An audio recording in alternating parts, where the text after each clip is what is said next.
नमस्कार दोस्तों, हमारे YouTube चैनल पर आपका फिर से स्वागत है जिसका नाम है टीचिंग मेथड्स। दोस्तों, आज हम देखेंगे हिंदी शिक्षण वीडियो के 15 अति महत्वपूर्ण प्रश्न। तो चलते हैं मित्रों पहले प्रश्न पे। पहला प्रश्न है, निम्न में से कौन सी पद्य शिक्षण की विधि है। देखिए, गद्य शिक्षण, पद्य शिक्षण ये हिंदी में आता है ना। तो देखिए, पद्य शिक्षण कहूँ या मित्रों इसे हम कविता या काव्य शिक्षण भी कह सकते हैं। इसकी विधि कौन सी नहीं है। तो देखिए, गीत विधि की बात करूं तो हम कविता को गीत के रूप में गा सकते हैं, बिल्कुल सही है, तो पद्य शिक्षण की विधि है।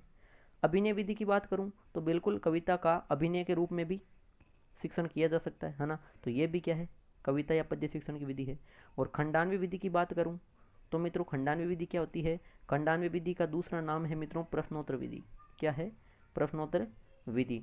यानी कि इसमें प्रश्न उत्तर पूछे जाते हैं, लेकिन कैसे, इसमें जैसे क्या होता है, कविता का जो भी पद्यांश है ना, जो भी पूर्ण अनुच्छेद है, पूरा अनुच्छेद है, पद्यांश से उसके टुकड़े किए जाते हैं ना। खंडान्वय मतलब उसके खंड किए जाते हैं और फिर खंड करके अर्थ समझा जाता है। तो ये भी एक पद्य शिक्षण की विधि है। इसका मतलब ये उपयुक्त सभी पद्य शिक्षण की विधियां हैं। इस प्रकार मित्रों पहले प्रश्न में आपके विकल्प नंबर 4 बिल्कुल सही उत्तर होगा। आगे चलते हैं मित्रों प्रश्न संख्या 2 पर। बहुत अच्छा प्रश्न है आज। प्रश्न संख्या 2 देखते हैं, दल शिक्षण विधि का श्री गणेश कहाँ हुआ। दल शिक्षण विधि आपने पढ़ी होगी हिंदी शिक्षण विधियों के अंतर्गत ना। तो उसका श्री गणेश का अर्थ क्या होता है मित्रों, प्रारंभ। श्री गणेश का अर्थ होता है प्रारंभ। ये प्रारंभ कहाँ पे हुआ ना। तो देखिए, फ्रांस, अमेरिका, रूस या इटली। देखिए मित्रों, एक तो बता रहा हूँ आपको मैं यहाँ पे वेरी इंपॉर्टेंट ट्रिक है ना। ये ट्रिक क्या है मित्रों, कोई भी विधि हो अगर पूछे कि उसका सर्वप्रथम प्रयोग कहाँ हुआ, श्री गणेश कहाँ हुआ ना। अब ऑप्शन आ रखे हैं, कोई भी ऑप्शन हो, आपको अगर वो नहीं आता है, ऐसी स्थिति में आपको वहाँ पे यूएसए यानी कि अमेरिका करना है मित्रों। क्या करना है, अमेरिका। जब आपको नहीं आए तब आपको तुक्का लगाना है, तो अमेरिका लगाइए। क्यों, क्योंकि ज़्यादातर विधियों का जो प्रारंभ है, प्रयोग है, सर्वप्रथम वहीं पे हुआ था। ठीक है। इस प्रकार दल शिक्षण विधि का भी श्री गणेश फ्रांस, रूस, इटली में न होकर अमेरिका में ही हुआ था। देखिए मित्रों, दल शिक्षण विधि में शिक्षकों का दल बनाया जाता है, यानी कि 2 या 2 से अधिक यहाँ पे शिक्षक होते हैं, इनका दल बनाया जाता है। और वो क्या करते हैं, विषय वस्तु का टॉपिक एक ही रहेगा, लेकिन शिक्षक एक से ज़्यादा रह के शिक्षण करवाते हैं, वो है दल शिक्षण विधि। इस प्रकार मित्रों प्रश्न संख्या 2 में आपके विकल्प नंबर 2 बिल्कुल सही उत्तर होगा। आगे चलते हैं मित्रों प्रश्न संख्या 3 पर। प्रश्न संख्या 3 है, चोम्स्की के अनुसार कौन सा कथन सही है। देखिए, चोम्स्की है ना, चोम्स्की भाषाविद थे, इनके अनुसार कौन सा कथन सही है। इन्होंने कौन सा कथन सही बताया, कौन सी परिभाषा इन्होंने दी। बच्चों में भाषा सीखने की जन्मजात क्षमता नहीं होती है। बच्चों में भाषा सीखने की क्षमताएं बहुत सीमित। देखिए, भाषा सीखने की जन्मजात क्षमता बच्चों में नहीं होती है, तो ये चोम्स्की ने नहीं बताया। बच्चों में भाषा सीखने की क्षमताएं बहुत सीमित होती है, ये भी इन्होंने नहीं कहा कथन। बच्चों को व्याकरण सिखाना जरूरी है, तो ये भी चोम्स्की ने नहीं बताया। चोम्स्की ने क्या कहा कि बच्चों में भाषा सीखने की या भाषा ग्रहण करने की जो क्षमता है वो जन्मजात क्षमता होती है, ऐसा किसने कहा, चोम्स्की ने। जबकि वैसे मनोवैज्ञानिक तरीके से देखें तो भाषा सीखने की क्षमता जन्मजात नहीं होकर अर्जित होती है। बच्चा भाषा को समाज या अनुकरण करके ही सीखता है, लेकिन चोम्स्की ने कहा कि बच्चों में भाषा सीखने की क्षमता जन्मजात होती है। इस प्रकार मित्रों प्रश्न संख्या 3 में आपके विकल्प नंबर 3 बिल्कुल सही उत्तर है। आगे चलते हैं मित्रों प्रश्न संख्या 4 पर। प्रश्न संख्या 4 है कि निम्न में से कौन सा एक पाठ्य पुस्तकों का गुण नहीं है। पाठ्य पुस्तकों का गुण कौन सा नहीं है। तो देखिए, आपके जो हिंदी शिक्षण वीडियो में एक टॉपिक पाठ्य पुस्तक भी आ रखा है मित्रों, तो उसमें देखिए कौन सा गुण नहीं है। देखिए, स्व उद्देश्यता, तो ये गुण तो है। देखिए, अब पाठ्य पुस्तक मान लीजिए जैसे भाषा की हो, हिंदी की कोई पाठ्य पुस्तक है ना, तो उसका बिल्कुल उसके उद्देश्य है कि उसके भाषा का शिक्षण देना है ना। यानी कि जो भाषा की कोई पुस्तक होगी जैसे हिंदी या संस्कृत की, तो उसका उद्देश्य ऐसा नहीं कि भूगोल का या विज्ञान का ज्ञान देना ना, उसका निश्चित क्या होगा, उद्देश्यता होगा। तो ये तो गुण है। रोचकता, विषय वस्तु ऐसी होनी चाहिए जिसके प्रति बालक क्या करे, रुचि व्यक्त करे ना, रोचकता हो बिल्कुल सही है। और सार्थकता भी होनी चाहिए, यानी कि वाक्य शब्द जो भी उस पाठ्य पुस्तक में विषय वस्तु में जो वाक्य हो, पाठ्य वस्तु में शब्द हो, उन सारे क्या हो, सार्थक हो, निरर्थक ना हो, तो ये भी गुण है। लेकिन पृष्ठ पेषण क्या होता है, पृष्ठ पेषण को अर्थ क्या होता है वो सीखे पहले। तो पृष्ठ पेषण यानी बार बार दोहराना, यानी कि कोई शब्द या कोई वाक्य है जो बार बार दोहराए हुए आते हैं, जैसे राम बाजार जाता है, वापस आ गया राम बाजार जाता है, तो ऐसी चीज पाठ्य पुस्तकों का ये गुण नहीं है, ये क्या है, दोष है। तो इस प्रकार मित्रों प्रश्न संख्या 4 में आपके विकल्प नंबर 3 बिल्कुल सही उत्तर है। आगे चलते हैं मित्रों प्रश्न संख्या 5 पर। प्रश्न संख्या 5 है, क्रियात्मक अनुसंधान द्वारा। देखिए, क्रियात्मक अनुसंधान द्वारा क्या होता है, क्रियात्मक अनुसंधान है ना, इसके प्रवर्तक थे एस.एम. कोरे, स्टीफन एम. कोरे थे मित्रों, है ना। तो देखिए, इस अनुसंधान द्वारा क्या होता है, शिक्षक अपनी तात्कालिक समस्याओं पर विचार करता है, बिल्कुल सही है। विद्यालय तक ही सीमित होती है ना क्रियात्मक अनुसंधान। शिक्षक अपनी जो वर्तमान तात्कालिक यानी उसी समय की समस्या उस पर विचार करता है, सही कथन है। विद्यालय की समस्याओं का शीघ्र व सही निदान होता है, बिल्कुल सही है। विद्यालय का सीमित है विद्यालय तक, तो इसके जो भी समस्याएं हैं उनका शीघ्र व सही निदान होता है, ये भी इसकी विशेषता है। और देखिए शिक्षक क्रियात्मक अनुसंधान करते कौन है, शिक्षक ही तो करते हैं। जब शिक्षक करते हैं तो अनुसंधान क्या होता है, खोज होता है, परीक्षण होता है ना, अनुसंधान। तो ये किसका काम है, वैज्ञानिक का काम है। लेकिन शिक्षक यहाँ पे करे तो उनमें वैज्ञानिक प्रवृत्ति और शोध कार्य प्रवृत्ति दोनों जागृत होती है, ये भी सही है ना। उपयुक्त सभी यहाँ पे कथन सही हो जाते हैं। इस प्रकार मित्रों विकल्प नंबर 4 बिल्कुल सही है प्रश्न संख्या 5 में। आगे चलते हैं मित्रों प्रश्न संख्या 6 पर। प्रश्न संख्या 6 अच्छा प्रश्न है कि पढ़ने में बाधा नहीं है। देखिए पठन कौशल आपने पढ़ा है मित्रों, है ना। पठन यानी पढ़ने में बाधा कौन सी नहीं है, ये पूछा है। तो देखिए लिखी हुई चीज का अर्थ निकालना, जो भी चीज लिखी हुई है, देखिए पढ़ना किसे कहते हैं, जो भी लिखा हुआ जो भी आप पढ़ रहे हो उसका अर्थ समझना। तो अर्थ निकाल कर अर्थ समझ रहे हो, यही तो इसमें बाधा नहीं है। ये बाधा नहीं होकर उसकी मुख्य विशेषता या गुण है पठन के ना, तो ये इसका उत्तर हो जाएगा। बाकी देखिए उच्चारण पर ही जोड़ देते हैं, ही नेगेटिव शब्द है ना। उच्चारण केवल उच्चारण पर जोड़ दोगे, गलत चीज है ये। सारे नियम पहले ही बता देना। अब सारे नियम पहले ही बता दोगे तो फिर पठन का कुछ मतलब ही नहीं है, तो ये भी क्या है, गलत ऑप्शन हो गया। सटीकता पर ही जोड़ देना, ही नेगेटिव शब्द है, और सटीकता शुद्धता केवल आप शुद्ध शब्दों पर ही जोड़ दोगे, नहीं ये भी नहीं होगा। तो इस प्रकार मित्रों प्रश्न संख्या 6 में आपके विकल्प नंबर 1 बिल्कुल सही उत्तर होगा। आगे चलते हैं मित्रों प्रश्न संख्या 7 पर। प्रश्न संख्या 7 है उच्च प्राथमिक स्तर पर कहानी रचना के लिए उपयोगी सामग्री होगी।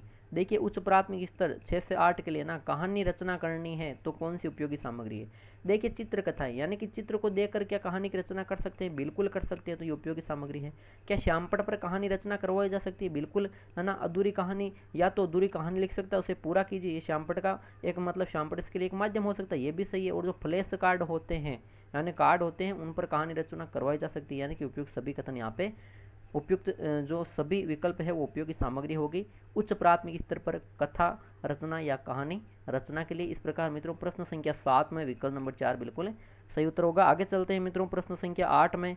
प्रश्न संख्या 8 है सभी छात्रों में सीखने की क्षमता होती है। देखिए सभी छात्रों में सीखने की क्षमता पूछिए एक समान, तो देखिए सभी छात्र एक समान नहीं सीख सकते। इस प्रकार उक्त दोनों या इनमें से कोई न होकर क्या हो जाएगा, भिन्न भिन्न, यानी कि सभी छात्र हैं उनमें सीखने की क्षमता भिन्न भिन्न होते हैं, है ना। इसीलिए तो एक तो शब्द आया है मनोविज्ञान में, क्या आया, वैयक्तिक विभिन्नता, वैयक्तिक भिन्नता, ये शब्द नहीं आया क्या, आया है, बिल्कुल आया है ना। ये क्यों आया है, क्योंकि हर व्यक्ति में हर बालक में व्यक्तिगत रूप से भिन्नता पाई जाती है ना, उनमें भिन्न भिन्न होती है क्षमता सीखने की। कुछ बालक जल्दी सीखते हैं, कुछ बालक देरी से सीखते हैं, है ना। तो ये क्या है, ये सीखने की क्षमता भिन्न भिन्न है।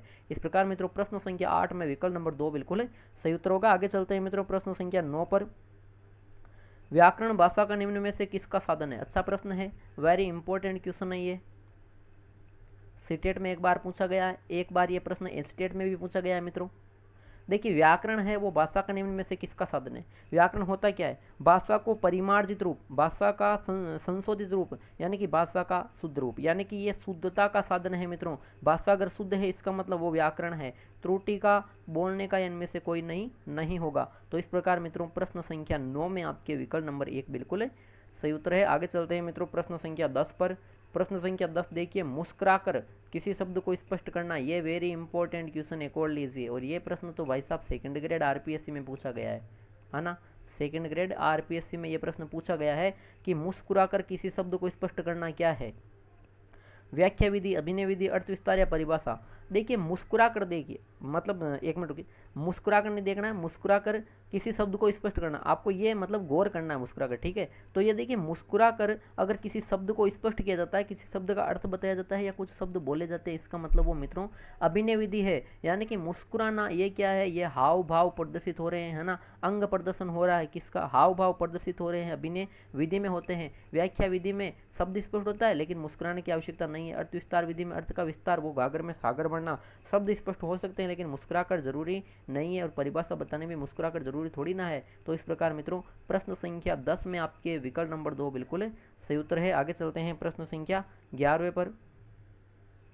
प्रश्न संख्या 11वां है मित्रों, भाषा शिक्षण में बालकों की विस्मृति को रोकने के लिए आवश्यक। अच्छा प्रश्न है, बालकों की विस्मृति, विस्मृति क्या है कि बालकों ने जो भूला है उसको रोकने के लिए क्या आवश्यक है। बालक जो भूल रहे हैं, तो देखिए सीखना, अब सबसे पहले सीखेंगे तभी तो विस्मरण आएगा भाई, सीखेंगे तभी तो भूलने की बात आएगी, है ना। तो ये हट जाएगा। प्रेरणा, प्रेरणा तो सीखने के लिए दी जाती है। जब कोई भूल गया तो उसे प्रेरित थोड़ी ना किया जाता है। क्रमबद्धता, तो विस्मृति से क्रमबद्धता नहीं होगी भाई, है ना। विस्मृति दूर करनी, इसका मतलब बार बार क्या करो मित्रों, अभ्यास करो। अगर आप किसी चीज़ को भूल गए हो तो उसका बार बार क्या करो, अभ्यास करो, है ना। आपने अभी तक जो पढ़ा, आपने अभी तक जो थ्योरी कंटेंट पढ़ लिया, अब उसी को ना आप भूल रहे हो। इस माध्यम से हम क्या कर रहे हैं, आपके लिए प्रश्नोत्तरी ला रहे हैं, अच्छे अच्छे प्रश्न ला रहे हैं ना। तो इससे आपका क्या होगा मित्रों, अभ्यास होगा, तो आपकी विस्मृति रुक जाएगी, दूर हो जाएगी। तो इस प्रकार मित्रों प्रश्न संख्या 11वें में विकल्प नंबर 3 बिल्कुल सही उत्तर होगा। आगे चलते हैं मित्रों प्रश्न संख्या 12वें पर।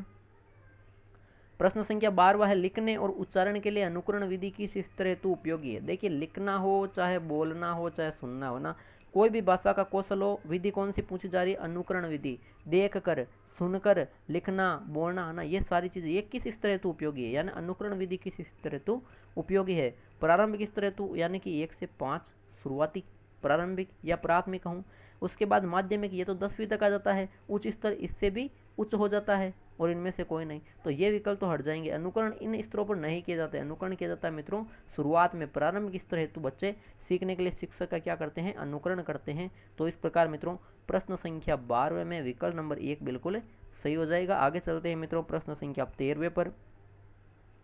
प्रश्न संख्या 13 अच्छा प्रश्न है कि भाषा के बारे में कौन सा कथन उचित है। भाषा के बारे में कौन सा कथन उचित है मित्रों, ये प्रश्न भी 2nd ग्रेड आरपीएससी में पूछा गया है एक बार। भाषा के बारे में कौन सा कथन उचित है। भाषा लिखित ही होती है, गलत है ये। क्यों, ही नेगेटिव शब्द है, उस प्रकार हटा लो या देख लो। भाषा केवल लिखित होती है, भाषा मौखिक भी तो होती है, सांकेतिक भी तो होती है ना, तो ये विकल्प हट गए। भाषा व्याकरण का अनुसरण करती है, नहीं, पहले भाषा आती है पहले व्याकरण आता है, पहले भाषा आती है। इसका मतलब क्या है, व्याकरण भाषा का अनुसरण या अनुकरण करता है, न कि भाषा करती है, भाषा नहीं करती। ये विकल्प हटा दो। क्यों, क्योंकि व्याकरण कक्षा 6 से शुरू होता है, भाषा उससे पहले ही शुरू हो जाती है ना।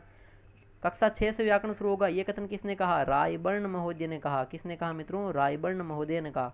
भाषा और बोली में कोई भी संबंध नहीं होता, नहीं हटा दो, भाषा और बोली में संबंध होता है। तो देखिए विकल्प बचा है, भाषा नियमबद्ध व्यवस्था होती है, बिल्कुल सही है, भाषा के कुछ नियम होते हैं, यानी ये कथन भाषा के बारे में उचित है, उपयुक्त है। इस प्रकार मित्रों विकल्प नंबर 2 बिल्कुल सही है प्रश्न संख्या 13वें में। आगे चलते हैं मित्रों प्रश्न संख्या 14वें पर।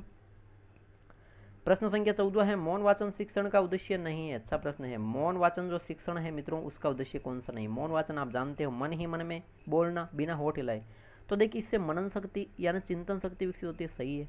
तार्किक योग्यता, क्या मौन वाचन करने के बाद बालक तर्क करने लगता है, बिल्कुल सही है ना, क्योंकि इसमें जो मस्तिष्क की जो क्षमता है वो विकसित होती है ना। तो उपयुक्त सभी नहीं आएंगे, क्यों नहीं आएंगे, क्योंकि ये दोनों उद्देश्य है। अब कौन सा बचा, झिझक एवं संकोच दूर करना, ये मौन वाचन से नहीं है, ये शेषवर वाचन का उद्देश्य है मित्रों। किसका है, शेषवर वाचन का उद्देश्य है झिझक एवं संकोच दूर करना, न कि मौन वाचन का। तो इस प्रकार मित्रों प्रश्न संख्या 14 में विकल्प नंबर 3 बिल्कुल सही उत्तर है। आगे चलते हैं मित्रों आज के अंतिम प्रश्न पे, प्रश्न संख्या 15वां। मित्रों आप इस प्रश्न को देख कर कहोगे सर ऐसे प्रश्न तो रीट में नहीं पूछते, ऐसे प्रश्न यूपी टेट में नहीं पूछते। अरे कभी कभार ऐसे प्रश्न भी पूछ लेते हैं ना। तो देखिए रचना शिक्षण में श्यामपट कार्य करना चाहिए। और अगर आपको बता दूं मैं, ये प्रश्न सीटेट लेवल 1 में भी एक बार प्रश्न पूछा गया है मित्रों, है ना। सीटेट के ओल्ड पेपर से भी, आपके ओल्ड पेपर जो है एच टेट यूपी टेट, वहाँ से भी प्रश्न लाए जा रहे हैं। सीटेट लेवल 1 ओल्ड पेपर में ये पूछा प्रश्न है कि रचना शिक्षण में श्यामपट कार्य करना चाहिए, हाँ नहीं, दोनों या कोई नहीं। तो कोई नहीं होगा, दोनों तो कैसे होंगे, क्योंकि एक दूसरे के विपरीत है, या तो हाँ होगा या नहीं होगा। तो देखिए रचना शिक्षण, किसी भी चीज़ की रचना करवानी है, जैसे कहानी रचना करवानी है, निबंध की रचना करवानी है, पत्र लिखवाना है, तो वह श्यामपट कार्य कर सकते हैं, श्यामपट पे बालक कर सकता है। जैसे अधूरी कहानी दे दी, थोड़ी सी बालक ने लिख दी डॉट डॉट करके, फिर लिख दी डॉट डॉट डॉट डॉट, ये ब्लॉक बोर्ड पर लिख दिया और छात्रों को बुला के लिखवा दिया यहाँ पे ना, तो छात्र यहाँ पे लिख रहा है, तो ये रचना शिक्षण हो रहा है कि नहीं हो रहा है श्यामपट कार्य पे, ये हो रहा है मित्रों, यानी कि हाँ। तो इसका मतलब है रचना शिक्षण में श्यामपट कार्य करना चाहिए, करवाना चाहिए, करना चाहिए। इस प्रकार मित्रों प्रश्न संख्या 15 में विकल्प नंबर 1 बिल्कुल सही उत्तर होगा। तो दोस्तों ये थे आज के हिंदी शिक्षण वीडियो के 15 अति महत्वपूर्ण प्रश्न। आशा करता हूँ कि वीडियो अच्छा लगा तो बिल्कुल लाइक कीजिए, कमेंट बॉक्स में कमेंट कीजिए कि 15 में से आपके कितने सही हो रहे हैं, और अगर 12 प्लस 15 में से सही हो रहे हैं, इसका मतलब है कि आपकी तैयारी बहुत ही अच्छी हो चुकी है मित्रों। वीडियो को लाइक कीजिए, कमेंट कीजिए, ज़्यादा से ज़्यादा शेयर कीजिए एंड हमारे चैनल को सब्सक्राइब कीजिए। ठीक है दोस्तों, धन्यवाद।